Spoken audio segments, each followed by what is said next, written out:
Selamat sore para peserta mata kuliah Mekanika Kekuatan Material. Pada saat ini kita akan membahas tentang teori kegagalan. Teori kegagalan pada materi kita terdapat di bab 8. Ya, tidak terasa sejauh ini kita sudah membahas dari bab 1 sampai bab 7. Dan saat ini kita masuk ke teori kegagalan di bab 8.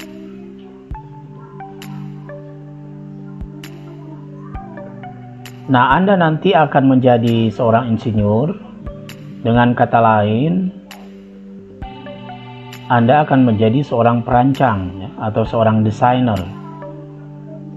Perancang mesin atau perancang berbagai peralatan.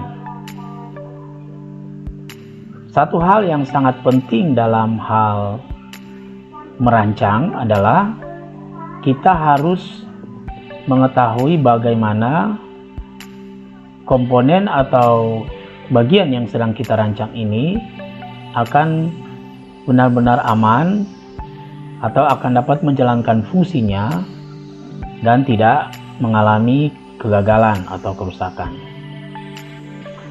Oke, tanggung jawab seorang perancang.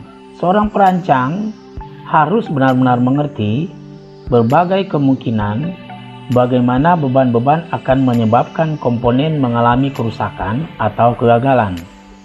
Nah, sehingga ia akan dapat menyelesaikan proyek perancangan dan memastikan bahwa kegagalan tidak akan terjadi sesuai dengan umur rancangannya. Nah, sebenarnya hal ini sudah disinggung di bab 1 sebelumnya, yaitu kriteria kekuatan dalam perancangan. Ada satu persyaratan atau kriteria yang harus dipenuhi sehingga perancangan kita ini dapat dikatakan aman atau dapat komponennya dapat melakukan fungsinya tanpa mengalami kegagalan. Apakah syaratnya? Syaratnya cukup sederhana, yaitu tegangan yang terjadi harus kurang dari atau sama dengan tegangan izin, yang dinotasikan dengan singkat, yaitu sigma kurang dari atau sama dengan sigma izin. Sigma di sini adalah tegangan. Nah, yang ruas kiri adalah tegangan yang terjadi, sedangkan yang ruas kanan adalah tegangan izin yang diambil dari tegangan luluh atau tegangan yield dibahagi dengan faktor rancangan. Nah, faktor rancangan ini suatu tetapan atau konstanta yang berbeda-beda tergantung dari kondisi peralatan atau mesin atau juga kondisi pembebanan yang dialami. Dan secara umum N atau faktor rancangan ini diambil nilainya 2. Itu secara umum. Kalau tidak ditetapkan berarti bisa diambil 2. Kalau dirasa ada faktor tertentu maka akan ditetapkan selain dari nilai 2. Nah, satu hal yang penting di sini adalah kita menyadari atau mengetahui bahwa tegangan yang terjadi itu harus kurang dari atau sama dengan tegangan izin. Kalau ini sesuai dengan kriteria, berarti komponen atau elemen tersebut yang sedang kita rancang nantinya tidak akan mengalami kegagalan akibat beban yang dideritanya. Tapi ada satu masalah atau satu kondisi ya, persyaratan bahwa yang terjadi hanya satu jenis beban. Karena kalau hanya satu jenis beban, maka tegangan yang terjadi pun hanya satu, yaitu akibat beban tersebut. Nah, permasalahannya bagaimana kalau lebih dari satu jenis beban? Nah, itulah sebabnya kita mempelajari sampai ke bab 8 ini. Kalau hanya satu beban, ya kita tidak perlu sampai ke bab 8 ini. Oke, kita lanjut. Nah, kita review singkat bahwa ini jenis-jenis beban berdasarkan tegangan yang terjadi. Nah, ada beban aksial dan geser langsung, ada beban puntir atau torsi, dan ada beban lentur atau bending.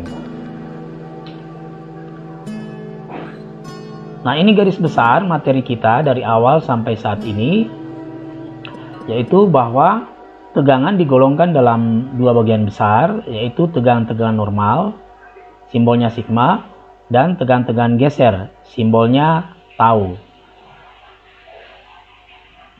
Kemudian yang beban-beban yang dapat menghasilkan tegangan normal adalah pertama beban aksial, yang kedua beban lentur. Sedangkan tegangan-tegangan geser itu dihasilkan atau disebabkan oleh beban lentur, beban geser langsung, dan beban puntir. Nah, di sini kita lihat ada dua panah, ini beban lentur, artinya beban lentur bisa menghasilkan tegangan normal dan bisa juga menghasilkan tegangan geser. Nah, tegangan normal dan tegangan geser yang sudah kita gabungkan, nah itu kita pelajari di beban gabungan. Selanjutnya harus kita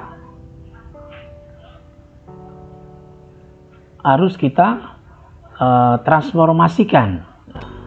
Jadi setelah tegangan gabungan kita dapat status tegangan, kita harus transformasikan tegangannya ke dalam tegangan utama dan tegangan geser maksimum.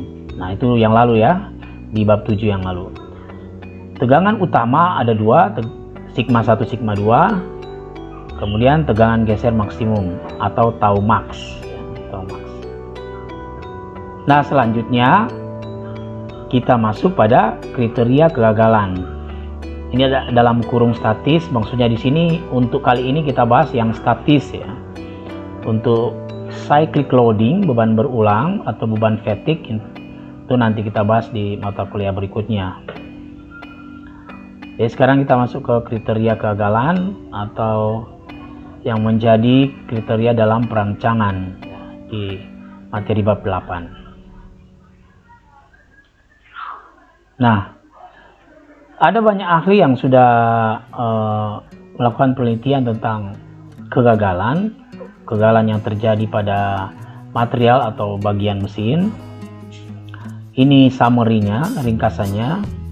Jadi ada dua bagian besar. Yang pertama itu teori kegagalan akibat beban statis. Ada dua juga jenis materialnya, ada yang ductile material dan brittle material. Ductile maksudnya material yang ulet, kemudian yang brittle adalah material getas.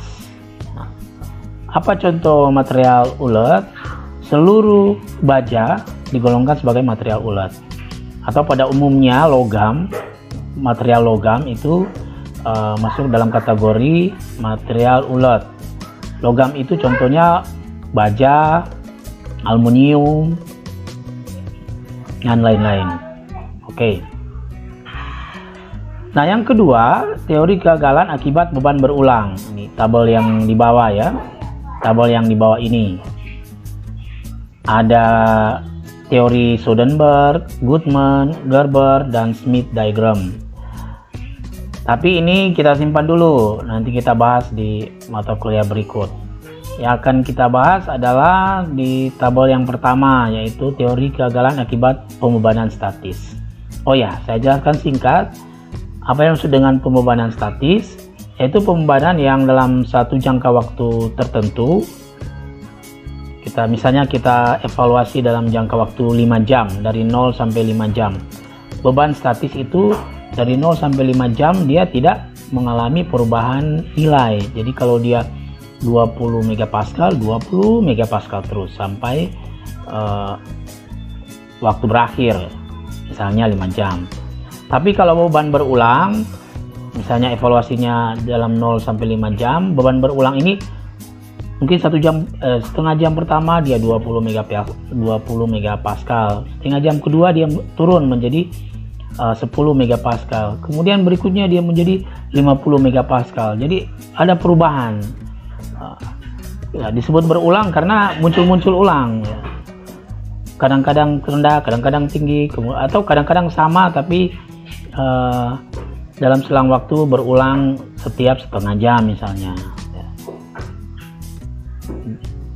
Itu jenis pembalan berulang ya, itu belum kita bahas. Jadi yang kita bahas adalah beban statis, artinya kalau dia 30 megapascal, 30 Newton, dia 30 Newton terus ya. Demikian, dan lebih khususnya kita akan bahas tentang maximum shear stress theory atau disebut juga teori Tresca, dan distortion energy theory atau disebut juga teori von Mises. Nah, dua teori ini yang paling banyak digunakan, dan dari antara dua ini yang paling banyak digunakan adalah distortion energy theory atau teori energi distorsi atau teori tegangan von Mises. Oke, mari kita lihat. Secara diagram kurva, ini kurvanya. Ini yang berbentuk elips. Seperti bulat telur ya. Ini adalah kurva dari tegangan von Mises, distortion energy theory. Nah, yang mana yang Tresca, yang maximum stress theory, maximum shear stress theory, ini yang di dalamnya, ini garis hitam segi 4, kemudian ke bawah ini juga ada kotak nih ke bawah. Nah, jadi kalau dari gambar kita lihat yang lebih luas adalah distortion energy theory dibandingkan dengan maximum shear stress. Mengapa? Ya, apa maksudnya di sini?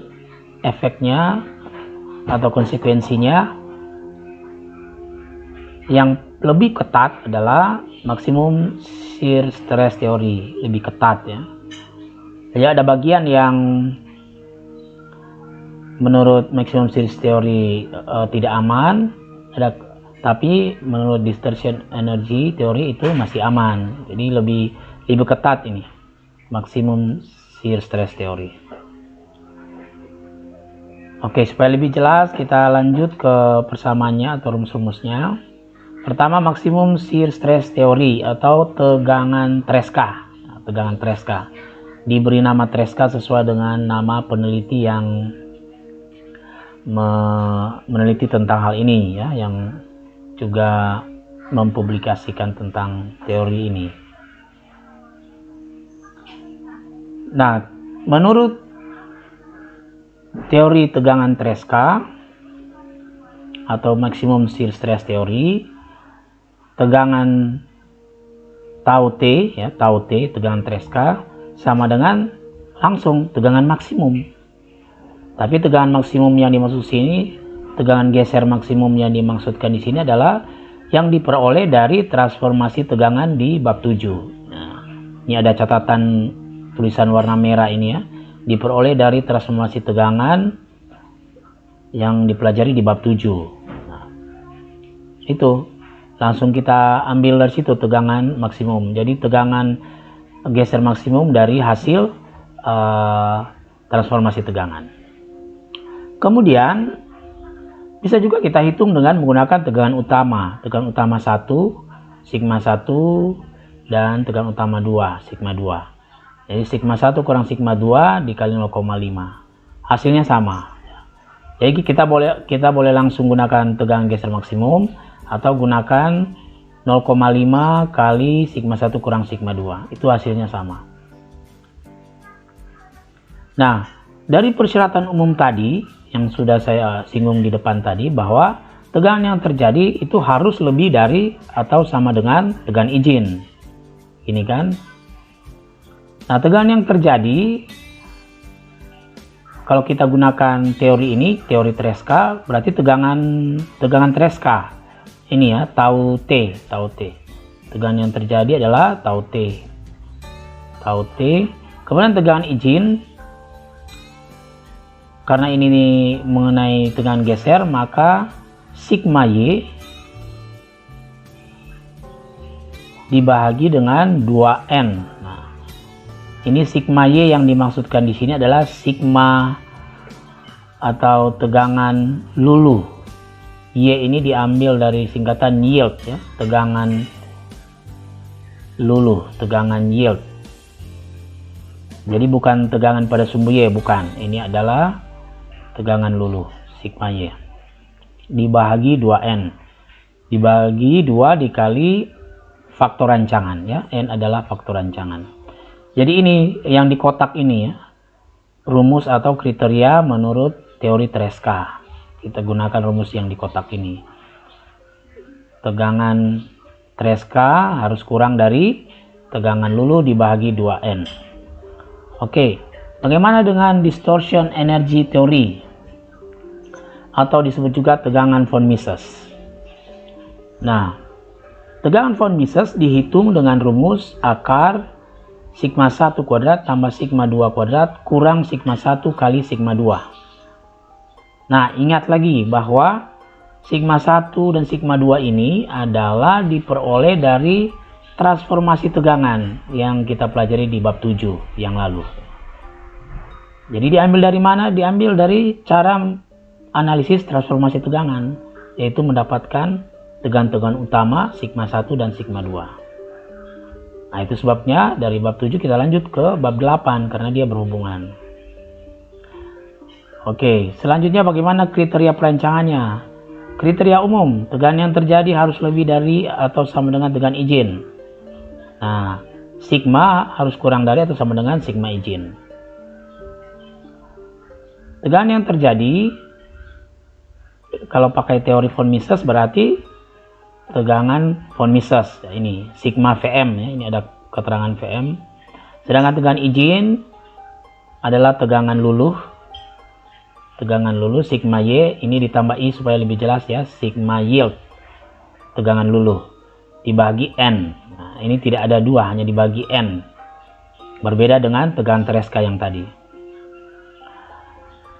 Oh, tapi masih sama bahwa N di sini adalah faktor rancangan. Nah, jadi yang menjadi kriteria perancangan rumusnya adalah yang di kotak ini, yaitu tegangan von Mises harus kurang dari tegangan luluh dibagi faktor rancangan. Nah, mungkin Anda sekalian sampai saat ini masih agak bingung ya. Nah, mari kita lihat contoh supaya lebih jelas. Nah, contoh ini saya ambil dari contoh di bab 7 lalu. Artinya kita melanjutkan analisis di contoh sebelumnya. Contoh di kuliah kita sebelumnya. Nah, ini di kuliah kita sebelumnya sudah diketahui status tegangan di mana nilai dari sigma X, tegangan pada sumbu Y, tegangan normal pada sumbu X maksudnya ya, yaitu 8030 PSI. Kemudian tegangan normal pada sumbu Y 0. Kemudian tegangan geser pada bidang XY yaitu 2870 PSI. Nah, yang ditanya ini carilah A. tegangan utama maksimum, B. tegangan utama minimum, C. tegangan geser maksimum, D. lakukan pengecekan kriteria tegangan Tresca, E. lakukan pengecekan kriteria tegangan von Mises. Nah, ini D dan E sengaja diberi tulisan merah supaya lebih jelas diketahui bahwa ini adalah materi sekarang kita di bab 8 ini ya, yaitu tegangan Tresca dan tegangan von Mises. Kemudian peralatan atau mesin ini akan dibuat dari material yang memiliki tegangan luluh sebesar 19.500 PSI. Jadi tegangan luluh sudah diketahui. Nah, pada prakteknya di lapangan nanti bagaimana? Tegangan luluh ini Anda bisa dapat dari hasil pengujian. Ya, salah satu pengujian yang terkenal adalah uji tarik. Jadi ini bukan berdasarkan hitungan. Nah, dalam soal ini sudah diketahui tegangan luluh 19.500 PSI. Faktor rancangan ditentukan bernilai 2. Oke, kita lihat penyelesaiannya. Nah, penyelesaian ini penyelesaian A dan B masih sama dengan contoh perkuliahan yang lalu ya. Nah, dari situ kita bisa peroleh tegangan utama pertama sigma 1 8.950 PSI. Kemudian tegangan utama minimum atau sigma 2 minus 920 PSI. Ini sudah kita ketahui. Bagaimana dengan tegangan geser? Ya, sudah juga diketahui, yaitu sebesar 4935 PSI. Dengan menggunakan rumus ya. Jadi dengan menggunakan cara kedua, yaitu lingkaran Moore, tidak kita bahas lagi. Satu cara saja, yaitu dengan menggunakan rumus transformasi tegangan. Nah, mari kita lanjut ke bagian D, penyelesaian bagian D. Bagian D tentang tegangan Treska. Nah, dari rumus kita tahu tegangan Treska adalah tegangan geser maksimum yang diperoleh dari perhitungan transformasi tegangan. Yang mana? Yang ini ya, yang dilingkari merah ini 4935. Ini langsung kita input 4935 PSI. Atau dengan cara lain kita bisa juga dapat, yaitu 0,5 dikali tegangan utama 1 kurang tegangan utama 2. Nah, tetap hasilnya akan sama, 4935 PSI. Tegangan utama 1, sigma 1 dan sigma 2, yang mana saya balik lagi ya, yang ini ya, sigma 1, sigma 2 didapat dari hasil perhitungan atau analisis transformasi tegangan.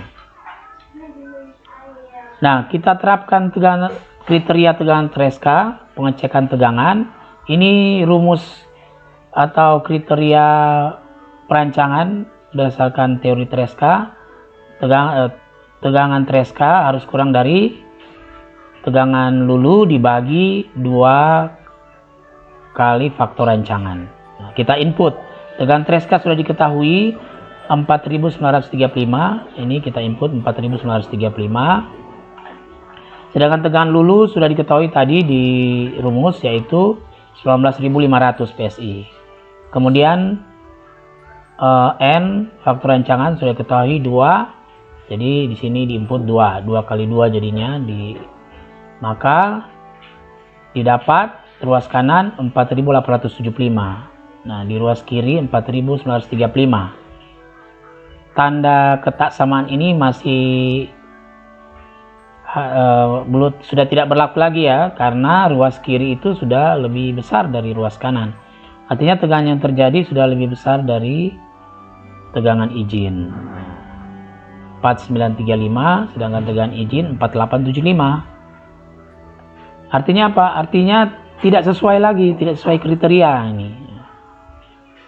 Sehingga menurut teori Treska ini, komponen yang sedang dirancang ini tidak memenuhi syarat kekuatan. Artinya komponennya akan mengalami kegagalan akibat beban-beban yang dia terima. Nah, itu menurut teori Treska. Bagaimana dengan teori von Mises? Kita lihat. Tegangan von Mises, ini rumusnya sigma 1 kuadrat tambah sigma 2 kuadrat kurang sigma 1 kurang kali sigma 2. Ya, ini ya yang bagian atas. Kita input hasilnya, sigma 1, sigma 2 dari mana? Ini dari hasil analisis transformasi tegangan. Nah, yang ini ya, 8950 dan 920. Balik lagi. Jadi kita input 8950, 920 kuadrat. Kita hitung dengan teliti, maka diperoleh tegangan von Mises adalah 9443,67 PSI. Nah, 9443,67 PSI. Dapat tegangan von Mises ya. Sekarang kita terapkan kriteria von Mises. Ini rumusnya, tegangan von Mises itu harus kurang dari atau sama dengan tegangan lulu dibagi faktor keamanan. Tegangan von Mises sudah diketahui, kita input 9443,67 PSI. Kemudian tegangan lulu juga sudah diketahui 19.500 PSI dan faktor rancangan 2. Oke. Jadi hasilnya di ruas kanan tegangan izin adalah 9.750 PSI. Nah, tegangan von Misesnya adalah 9.443,67. Jadi masih lebih kecil ya. Tegangan von Mises atau tegangan yang terjadi ini masih lebih kecil dibandingkan dengan tegangan izinnya 9.750. Jadi sesuai kriteria. Dan karena sesuai kriteria artinya memenuhi syarat kekuatan. Artinya komponen ini yang sedang dirancang aman, dapat menjalankan fungsinya, tidak akan mengalami kerusakan atau kegagalan disebabkan oleh beban yang dia alami. Nah, kita lihat ada perbedaan ya. Kalau kita balik lagi ke Treska, nah ini kalau Treska pakai kriteria atau rumus Treska tidak sesuai, sedangkan pakai von Mises sesuai. Nah, ini yang sudah saya jelaskan pertama, bahwa tegangan Treska, teori tegangan Treska ini lebih ketat dia lebih ketat dibanding dengan teori von Mises, tegangan von Mises. Oke, sampai di sini materi kita hari ini. Terima kasih untuk perhatian semuanya. Sampai bertemu lagi dalam perkuliahan berikutnya. Terima kasih.